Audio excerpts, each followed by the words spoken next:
Yang pertama tentu bagaimanapun juga saya harus mengapresiasi kerja Pak Suryo dan teman-teman yang sudah berupaya keras untuk membenahi sistem Kortek ini, Pak.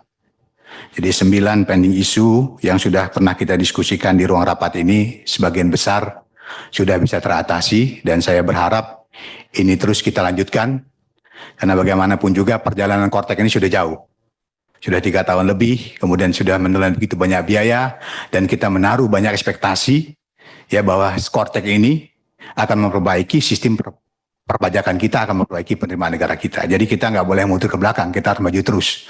Dan saya mensupport Ditjen Pajak beserta jajarannya untuk terus memperbaiki sistem ini, Pak. Kemudian yang kedua, yang agak teknis ya, kalau saya lihat dari halaman paparan yang disampaikan oleh Pak Suryo tadi terkait dengan apa namanya jumlah faktur ya. Di halaman berapa tadi? Di halaman 32 ya, memang ini lumayan signifikan, Pak ya.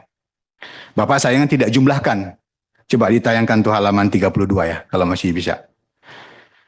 Sayangnya Bapak tidak jumlahkan. Jadi Bapak hanya menayangkan bulan sekian-sekian. Tapi kalau kita coba jumlahkan, Pak, selisih antara penerbitan faktur pajak antara Januari Maret 2024 dengan Januari Maret 2025 ini 7,4 juta sekian, Pak. Jadi memang besar sekali.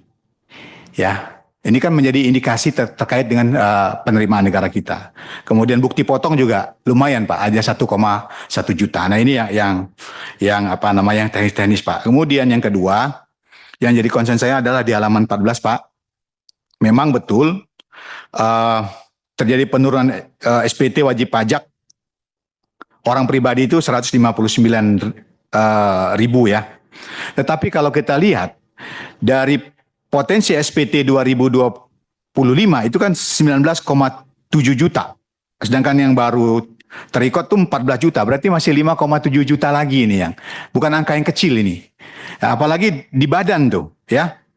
Di badan itu 2 juta sekian, yang baru terikot tuh 1 juta sekian. Berarti masih ada 1 juta badan lagi, Pak. Jadi ini yang maksud saya perlu ikhtiar lah ya untuk kita memperbaiki penerimaan negara kita. Nah kemudian Pak, bagaimanapun juga kan tadi sudah Pak Suryo sampaikan bahwa ternyata secara efektif kontraksi penerimaan pajak kita itu kan minus 19% Pak ya, bukan 3,9% ya. Jadi ini perlu kita apa namanya sadari bersama gitu loh, bahwa kekurangan penerimaan ini nggak kaleng-kaleng gitu loh, besar. Ya, hampir mendekati 20%. Nah, sehingga artinya apa? Artinya di tengah kita berharap pertumbuhan pajak 13, sekian persen, ternyata per sekian itu adalah berkurang 19%.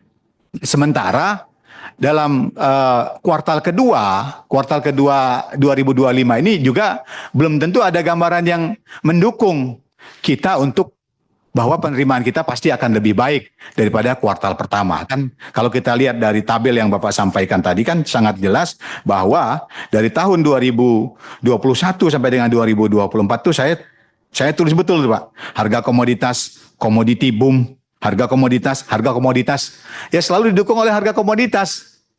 Begitu harga komoditasnya nggak baik ya penerimaan kita pasti tidak baik. Ya kan? Coba di 2025 Bapak nggak tulis tuh tentang harga komoditas, Bapak tulis tentang dukungan oleh kelanjutan reformasi perpajakan. Artinya apa? Kita ya, ini mungkin bukan hanya tugas Ditjen Pajak, karena Ditjen Pajak kan cuma skup kecil dari negara ini, sementara penerimaan ini adalah backbone dari menjalankan APBN, menjalankan tugas-tugas negara kita, adalah kita harus mencari sumber-sumber baru Pak, penerimaan ya. Kalau tadi kata Pak Andreas mencari kebun, lahan-lahan baru. Ya, jangan lahan yang ada ini Pak, kalau kayak di kampung saya itu Pak, kalau ditanya berapa kebunnya, 5 hektar. 5 hektar jagung, 5 hektar singkong, 5 hektar sawit, 5 hektar kopi. Ternyata kebunnya cuma 5 hektar itu aja, dia tanam ganti-ganti itu Pak. Ini kan tidak mencari lahan baru. Yang harus kita buat adalah lahan baru. Nah, salah satu lahan baru Pak, yang bisa mungkin perlu kita seriusi bersama, yang saya katakan tadi ini bukan hanya tanggung jawab Ditjen Pajak, tapi tanggung jawab kita semua karena ini terkait dengan penerimaan negara, adalah ya pajak ekonomi digital, Pak. Ya. Ini kan kalau kita baca data dari Temasek itu sudah 2.200 triliun transaksinya di Indonesia ini per sekarang ini Pak. Ini kalau kita bisa senggol 10% berarti 220 triliun, bukan angka yang kecil. Dan ini tentu perlu kita benahi Pak. Saya paham bahwa ini terkait dengan regulasi lintas negara, terkait dengan berbagai macam hal. Tetapi kan kita harus mulai Pak. Kalau tidak ya seperti tadi, yang kita obok-obok yaitu itu tadi. Akhirnya apa? Akhirnya Pak, akhirnya inilah yang tadi terjadi di halaman 414. Wajib pajak ada 159 yang nggak jadi lapor. Badan juga begitu Pak. Ya sudahlah katanya kan. Masa saya lagi yang dikejar lagi. Kan begitu ya. Jadi ada ketidakadilan di tengah masyarakat kita. Oleh karena itu saya pikir yang lama tetap kita optimalkan. Ya, tetap kita dorong supaya mereka patuh pada wajib pajak. Tetapi potensi baru termasuk ekonomi digital ini harus kita sama-sama mulai tekankan. Kalau saya lihat data kan dari 2020 sampai 2020 cuma baru 32 triliun apa dari pajak digital. Sementara itu tadi jumlah transaksinya sudah 2.200 T. Sehingga ada potensi penerimaan negara setidaknya 220 T. Nah ini kalau kita bisa dorong sama-sama tentu ada kelegaan Pak. Ya, karena yang namanya harga komoditas ini kita nggak bisa ngatur Pak. Kondisinya supply and demand. Kalau di sana lagi butuh banyak, harganya naik kita dapat pajak. Kalau dia lagi nggak butuh, ya harganya turun, kita nggak dapat pajak. Jadi kita napas pajak kita sangat bergantung pada pihak luar. Tidak bisa kita kendalikan sendiri. Jadi saya pikir Ketua, ya pertama tentu saya mendukung penuh untuk keberlanjutan Kortek ini supaya ini menjadi sistem yang efektif untuk memperbaiki sistem perpajakan kita. Yang kedua, perlu kita mencari sumber-sumber pajak baru, Pak. Ya, jangan kita mengobok-obok kebun yang ada ini. Nanti khawatirnya kalau diobok-obok terus terjadi pembangkangan pajak, Pak. Ya, karena orang merasa diperlakukan tidak adil.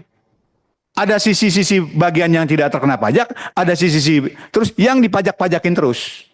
Nah, jadi saya pikir ini yang harus sama-sama kita dorong dan saya pikir bukan menjadi hanya tanggung jawab Bapak saja, tapi menjadi tanggung jawab kita semua sebagai penyelenggara negara karena pajak sampai dengan hari ini masih menjadi backbone utama kita dalam menggerakkan APBN kita, menggerakkan ekonomi kita. Begitu Ketua, terima kasih. Assalamualaikum warahmatullahi wabarakatuh.